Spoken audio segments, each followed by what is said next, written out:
இருக்கு அப்படிங்கிறது நம்ம இன்னைக்கு நிறைய பேத்துக்கான ஒரு விஷயமா இருக்கு. அதுலயும் ஆமா, திருமணம் சார்ந்த விஷயங்கள்ல அதுலயும் பாத்தீங்க அப்படின்னா இன்னைக்கு திருமணமான ஒரு நாளைக்கு குறைஞ்சபட்சம் கோர்ட்ல வழக்கு அப்படின்னு எடுத்துட்டீங்கன்னா ஒரு 150 வழக்கு ஒரு கோர்ட்ல. நான் சொல்றது விவாகரத்து வழக்கு மட்டும். இன்னைக்கு வந்து அதாவது கொலை கேஸோ திருடுற கேஸோ இந்த மாதிரி சொத்துக்காக அடிச்சுக்கிற கேஸோலாம் அதிகமாவே இல்லை. இன்னைக்கு கோர்ட்ல இருக்கக்கூடிய பிரச்சனையே டைவர்ஸ் கேஸ் தான். அதுதான் இன்னைக்கு வந்து நிறைய பேத்துக்கு ஒரு பிரச்சனையாவே இருக்கு. பெத்தவங்களுக்கும் அது எதனால அப்படிங்கிறது தெரிய மாட்டேங்குது, பிள்ளைங்களுக்கும் நம்ம எதனால அப்படிங்கிறது தெரிய மாட்டேங்குது. இதுல என்னன்னா ஒரு சில அட்ஜஸ்ட்மெண்ட் இல்லாததும் நமக்கு ஒரு காரணம். அதே சமயத்துல பாத்தீங்கன்னா அந்த ஜாதகம், இந்த ஜாதகமும் நல்ல ஜாதகம் தான், இந்த ஜாதகமும் நல்ல ஜாதகம் தான். இந்த ரெண்டு ஜாதகத்தையும் சேர்த்து ஒரு நாள் குறிக்கிறோம் பாத்தீங்களா, அந்த நாள் வந்து ரொம்ப ரொம்ப முக்கியமான ஒரு நாள். நான் ஏற்கனவே உங்களுக்கு நான் சொல்லியிருப்பேன் இதை பத்தி. என்னன்னா இந்த திருமணம் ஆகக்கூடிய நாள் அந்த ஜாதகர் அவங்க ரெண்டு பேர்த்துக்குமே சரியில்லாத நாளா போயிட்டா நம்ம காலண்டர்ல முகூர்த்தம் பார்ப்போம். ஏங்க 23ஆம் தேதி முகூர்த்தம், 27ஆம் தேதி முகூர்த்தம், 30ஆம் தேதி முகூர்த்தம், அது எந்த முகூர்த்தம் வேணாலும் இருந்துட்டு போகுது. ஆனா அந்த பொண்ணுடைய ஜாதகத்துக்கும் அந்த பையனுடைய ஜாதகத்துக்கும் அந்த நட்சத்திரம் சரியா வரல அப்படின்னா அவங்க திருமண வாழ்க்கையில பிரச்சனையை அனுபவிப்பாங்க. இது வந்து என்னுடைய அனுபவத்துல நான் கண்ட நிறைய ஆராய்ச்சி பண்ண விஷயத்துல நான் எடுத்த ஒரு விஷயம் என்னன்னா இதுதான். அப்ப நம்ம எப்படிதான் அந்த திருமண நாள் குறிக்கிறது அப்படின்னா ஒவ்வொரு ராசிக்காரங்களுக்கும் இப்ப சந்திரனை பேஸ் பண்ணி தான் நம்ம வந்து திருமணம் பொருத்தம் பார்க்குறோம் இல்லைங்களா. லக்னத்தை பேஸ் பண்ணி பார்க்கறது இல்லை. அது ஜாதகத்தை வந்து நம்ம இணைச்சு பார்க்கும்போது இந்த லக்னத்துக்கு அந்த லக்னம் எப்படி இருக்கு, அந்த மாதிரி கட்டங்கள் எப்படி இருக்கு அப்படின்னு பார்க்கறதுக்கு மட்டும்தான் நம்ம லக்ன பொருத்தத்தை நம்ம எடுத்துக்கிறோம். அதுக்கு முன்னாடி பார்த்தீங்கன்னா இந்த சந்திரனை வச்சுதான் ராசியின் அடிப்படையில தான் திருமண பொருத்தமானது நிர்ணயிக்கப்படுது. அப்படிதான் நமக்கு பஞ்சாங்கத்துல நமக்கு கொடுத்துருக்காங்க. இந்த நட்சத்திரத்துல இருந்து இந்த நட்சத்திரம் நல்ல நட்சத்திரம், இப்படி இருந்தா இந்த மாதிரியான பொருத்தங்கள் இருக்கும் அப்படிங்கிறத தினம் கணம் மகேந்திரம் ஸ்ரீ தீர்க்கம் யோனி ராசி ராசி அதிபதி ரஜ்ஜு வசியம் வேதை நாடுன்னு சொல்லி ஒரு 12 பொருத்தங்களை நமக்கு கொடுத்துருக்காங்க. அதை நம்ம ஒவ்வொரு நட்சத்திரத்துக்கும் நம்ம பார்த்துறோம் சரிங்களா. ஆனா அப்படி பொருத்தம் பார்த்தோம் ஜாதகம் பார்த்தோம் ஒரு நாள் அப்படின்னு ஒரு திருமணத்துக்கு ஒரு நாள் குறிக்கிறதுக்கு நம்ம ஜோசியருக்கு டைம் கொடுக்குறோமானா கொடுக்கறதில்ல. சாமி மண்டபம் வந்து 27ஆம் தேதி தான் இருக்காமா, அந்த அன்னைக்கே வச்சுக்கலாமா, காலண்டர்ல முகூர்த்தம் போட்டிருக்கேன், நீங்க வேண்டாங்கிறீங்க. அப்ப அந்த நாலு நட்சத்திரம் திதி யோகம் கரணம் பிளஸ் அவங்களுடைய லக்னத்துக்கு அந்த லக்னம் ஆகுமா ஆகாதா, லக்னம் போடுவோம் இல்லைங்களா. எப்படி நம்ம பிறந்த குழந்தைக்கு லக்னம் போடுறோமோ அதே மாதிரி இந்த திருமண நாளுக்கு லக்னம் போடுவோம். இப்போ காலையில 6 to 8 முகூர்த்தம் அப்படின்னா அந்த 6 to 8 என்ன லக்னமா வருது, அதுலதான் நீங்க பஞ்சாங்கத்துல சொல்லியிருப்பாங்க திருமண நாள் குறிக்கும் போது வரக்கூடிய லக்னத்துக்கு 7ஆம் இடமும் 8ஆம் இடமும் சுத்தமா இருக்கணும் அப்படின்னு சொல்லுவாங்க. பாவகிரகங்கள் இருக்கக்கூடாதுன்னு சொல்லுவாங்க. ஆனா நம்ம ஆளுக்கு என்ன பண்றாங்க, பொதுவா ஜாதகத்தை 7, 8 சுத்தமா இருக்கணும்பா, 7, 8ல சனி இருக்கு செவ்வாய் இருக்கு, இப்படி அந்த அதாவது அதை தவறான வழியில நம்ம யோசிச்சுட்டு அப்படியே இன்னைக்கு கொண்டு வந்து நிறைய பேத்துக்கு திருமணம் ஆகிறது இல்லை. உண்மையாலுமே நான் சொல்றேன். கேட்கிறேன் ஒருத்தர்கிட்ட, ஏங்க எங்க பையனுக்கு 7ல சனி இருக்காமா, அதனால 7, 8 சுத்தமா இருக்கிற ஜாதகமா தான் எடுக்கணுமாமா. அது எப்படி எடுக்கிறது, 100% ஜாதகம் 7, 8 சுத்தமா வராது. அப்படி ரேரா வரக்கூடிய ஜாதகத்தை இந்த ஜாதகத்தை கொடுத்து அவங்க என்னம்பாங்க 7ஆம் இடம், அவங்களுக்கு அதே தானே ஜோசியர் சொல்லுவாங்க 7ஆம் இடம் சுத்தமா இருக்கணும்னு. அப்ப 7ல சனி இருந்தா 7ல செவ்வாய் இருந்தா 7ல சுக்கரன் இருந்தா 7ல சூரியன் இருந்தா திருமணம் ஆகாதா. இப்படி நிறைய சில தவறுதலான அதாவது பழமொழி ஆகட்டும் நம்ம பஞ்சாங்கத்துல சொன்ன விஷயங்களாகட்டும் நம்ம என்ன பண்ணிட்டோம்னா சில தவறான புரிதல்கள்னால நிறைய பேர்த்துக்கு திருமணம் அப்படிங்கிறது ஒரு பெரிய கனவு மாதிரி கூட இன்னைக்கு இருக்குதுங்க. இன்னைக்கு நம்ம லைவ் செஷன்ல காலையில மத்தியானம் பார்க்கும்போது பார்த்தீங்கன்னா 40 வயசு 38 வயசு 28 வயசு பெண்களுக்கு 29 வயசு 33 வயசு இந்த மாதிரி ஏன் திருமணம் நடக்காம இருக்கு புரியுதுங்களா. அதுல ஜாதக ரீதியா இருக்கக்கூடிய சில தோஷங்கள் சில அமைப்புகள் அதுக்குண்டான சில விஷயங்களை நம்ம பண்ணும்போது அது சரியாயிட்டு. அப்படியே பண்ணல 35 ஆகி போச்சு, எப்படியாவது உனக்கு கல்யாணத்தை பண்ணிடணும் அப்படின்னு என்ன பண்றான், ஏதோ ஒரு பொண்ணை பாக்குறோம், சரி ஏதோ ஒரு பொண்ணை பாக்குறான், பொண்ணை பார்த்து ஒரு பையனை பார்த்து அவசர அவசரமா கல்யாணத்தை பண்ணி வச்சிடறோம். நான் நாளும் பார்க்கறது நட்சத்திரம் பார்க்கறது இல்லை. 35 வயசு ஆகி போச்சு, எனக்கு போய் ஜாதகம் பார்க்கறது.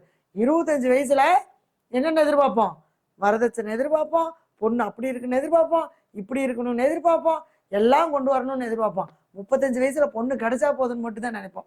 இதையே 25 வயசுல செஞ்சிருந்தா பிரச்சனையே இல்லையா. அப்ப அந்த இடத்துலயும் நமக்கு என்னன்னா சில தவறான வழிகாட்டுதல். அப்ப எப்படியாவது கல்யாணம் மூச்சா போகுதுன்னு சொல்லி கல்யாணத்தை பண்ணி வச்சுட்டு 3 மாசத்துல 2 பேருக்கு எனக்கு பிடிக்கல உனக்கு முடியல டைவர்ஸ், 2வது கல்யாணம். இது எப்படி சாத்தியம்? அப்ப நம்ம முதல்ல ஜாதகத்தை எடுத்துட்டா படிப்பு வேலை இதெல்லாம் இருக்கும். அதெல்லாம் எப்ப வேணாலும் நம்ம வந்து சம்பாரிச்சுக்கலாம். படிப்பு இருந்தா வேலைக்கு போறது எப்ப வேணாலும் நம்ம வேலைக்கு போகலாம், எப்ப வேணாலும் சம்பாதிக்கலாம். இப்ப நானெல்லாம் பாத்தீங்கன்னா எனக்கு கல்யாணம் ஆகி கிட்டத்தட்ட ஒரு 10-15 வருஷத்துக்கு அப்புறம் தான் நான் இந்த ஃபீல்டுக்குள்ள வந்து இன்னைக்கு ஒரு 10-15 வருஷமா இதுல நான் சர்வீஸ் பண்ணிருக்கேன். அப்ப கல்யாணம் அப்படிங்கிறது எந்த ஒரு விஷயத்துக்குமே தடை கிடையாது. அப்ப நம்ம சாதிக்கிறதுக்காகட்டும், நம்ம முயற்சி பண்றதுக்காகட்டும், படிக்கிறதுக்காகட்டும் நமக்கு கல்யாணம் அப்படிங்கிறது ஒரு தடை இல்லை. ஆனா கல்யாண வாழ்க்கை சரியா அமையலனா வாழ்க்கையே சுத்தமா என்ன ஆயிருங்க, வேஸ்டா போயிடும். வேலை சரியா அமையலைன்னா கூட கவலை இல்லை, ஒரு கம்பெனி விட்டு இன்னொரு கம்பெனிக்கு போயிடலாம். வருமானம் இல்லைன்னா கூட இன்னொரு பக்கம் வருமானம் தேடிக்கலாம். ஆனா வாழ்க்கை மட்டும் சரியா அமையலைன்னா வாழ்க்கை பூராமே அது நரகத்தை அனுபவிக்கிற மாதிரி இருக்கும். அப்ப அப்படிப்பட்ட நம்ம அந்த திருமணம் செய்யறதுக்கான நாளை நம்ம எவ்வளவு அழகா சூஸ் பண்ணணும், அதை யாருமே வந்து நினைக்கவே மாட்டேங்கிறாங்க. என்னமோ முகூர்த்தம் போட்டிருக்கு இப்படியே தான் என்கிட்ட சொல்லுவாங்க. நான் சொல்லுவேன், முகூர்த்தம் இல்லாத நாட்கள்ல கூட திருமணம் பண்ணலாம். அது இவங்க நட்சத்திரத்துக்கு அருமையான நட்சத்திரமா இருந்தா முகூர்த்தமே வேண்டாம், சூப்பரா பண்ணலாம். திதி அந்த யோகம் அந்த நட்சத்திரம் இருந்தா போது சூப்பரா நம்ம திருமணம் பண்ணலாம். அது வந்து நான் நிறைய பேர்த்துக்கு நான் அப்படிதான் எடுத்து கொடுப்பேன். ஆனா சில பேர் என்ன பண்றாங்க, திருமணம் நாள் தான் முகூர்த்தம் தான் போட்டிருக்கு, அதுதான் எங்க ஜோசியர் சொன்னாங்க, ஐயர் சொன்னாங்க, ஐயருக்கு மேலேயே ஒரு ஜோசியருக்கு தெரிஞ்சிட போகுது அப்படின்னு சொல்றாங்க. ஆனா அதெல்லாம் இல்லை.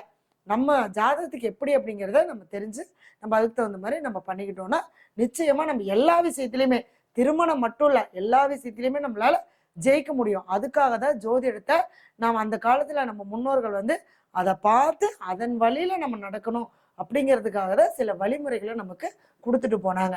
அந்த வழிமுறைகள் இன்னைக்கு சரியா சொல்றதுக்கும் ஆள் இல்லை, சரியான முறையில கடைபிடிக்கிறதுக்கும் ஆள் இல்லை. சரிங்களா?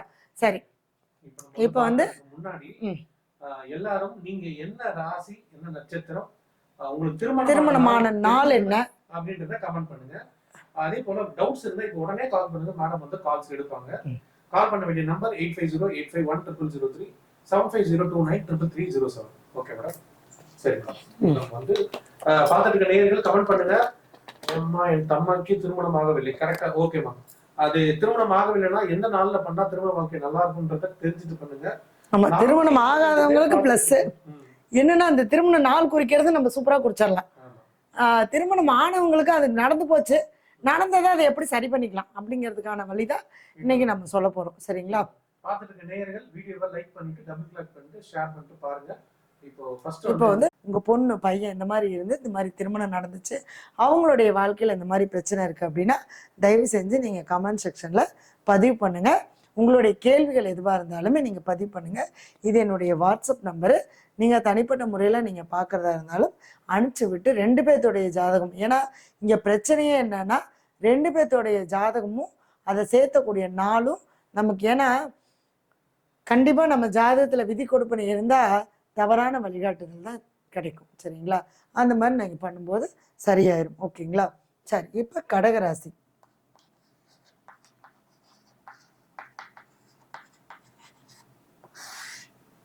இப்போ கடகராசிக்கு பார்த்தீங்க அப்படின்னா ஞாயிற்றுக்கிழமையும் வெள்ளிக்கிழமையும் திருமணம் செய்யக்கூடாது.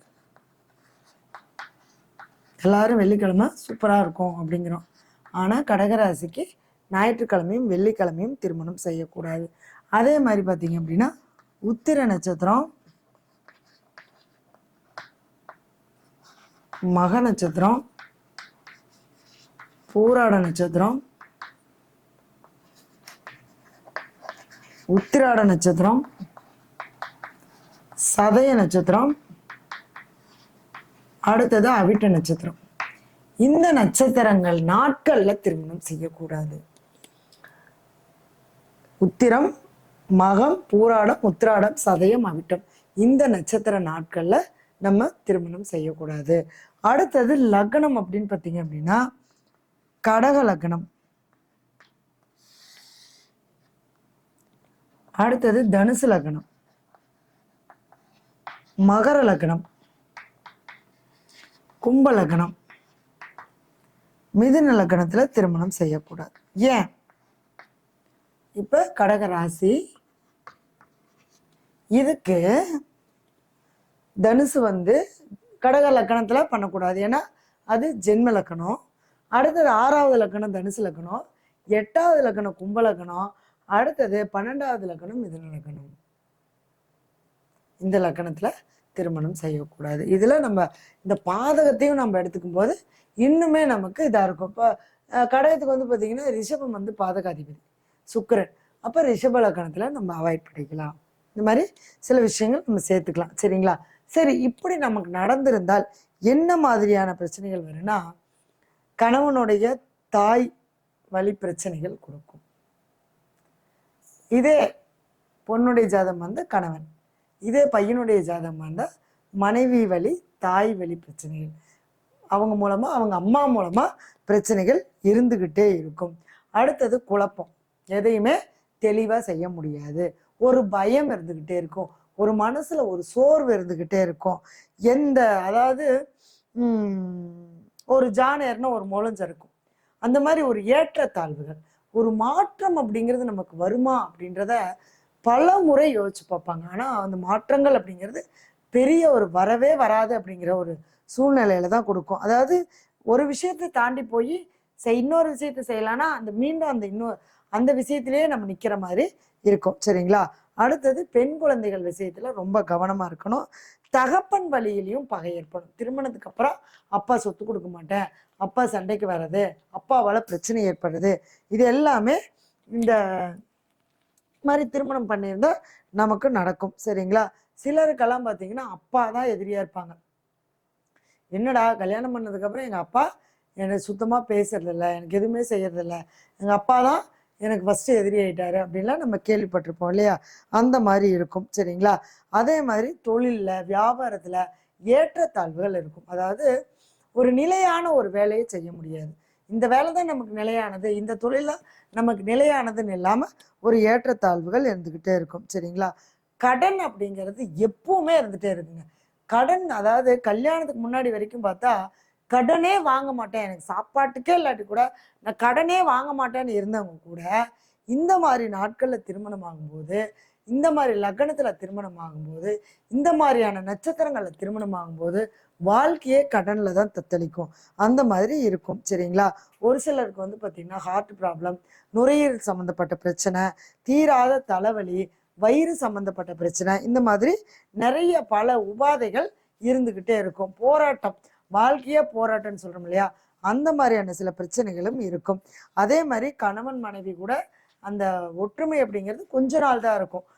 கல்யாணம் ஆன புதுசுல ஓகேவா இருக்கும். கல்யாணம் ஆயிட்டு ஒரு 1 வருஷம் 2 வருஷம் ஆனோடனே என்ன ஆகி போயிடும்னா அந்த கணவன் மனைவிக்குள்ள ஒற்றுமை இல்லாம போயிடும். சந்தோஷம், இந்த மாதிரி பிரச்சனைகள் இல்லாம போறது, சந்தோஷமே இல்லை வாழ்க்கையில அப்படிங்கிறது எல்லாமே இந்த ராசிக்கு நடக்கும். சரிங்களா?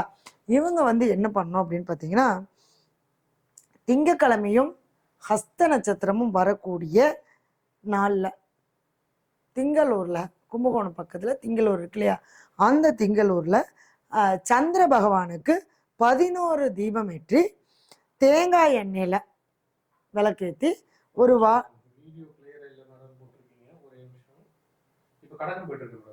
கடகராசி போயிட்டு இப்போ கிளியரா இருக்கான்றது யாராச்சும் ஒருத்தர் கொஞ்சம் கமெண்ட் பண்ணுங்க ப்ளீஸ். இங்க கொஞ்சம் நெட்வொர்க் ப்ராப்ளமா இருக்கு.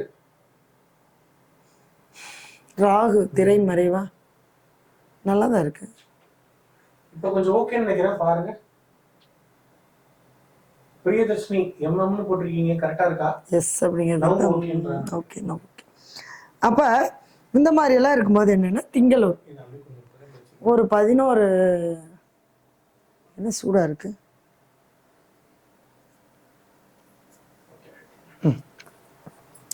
ஒரு வாழை இலையில நெல்லோ அல்லது பச்சரிசியோ போட்டு அந்த 11 தீபத்தையும் அது மேலே வச்சு பஞ்சத்திரி போட்டு தீபம் ஏற்றி வச்சு சந்திர பகவானுக்கு ஏதாவது இனிப்புல நீங்க சாமி கும்பிட்டு அங்க இருக்கக்கூடியவங்களுக்கு தயிர் சாதமோ அல்லது இனிப்புல ஏதாவது ஒரு பலகாரம், வெள்ளை கலர்ல இருக்கக்கூடிய ஸ்வீட், பால்கோவா, இந்த மாதிரி பால்னால செஞ்சதை ஏதாவது நீங்க வாங்கி ஒரு 11 பேத்துக்கு தானம் கொடுத்துட்டு வந்தீங்க அப்படின்னா இதுல இருந்து உங்களுக்கு சில மாற்றங்கள் நமக்கு கட்டாயம் கிடைக்கும்.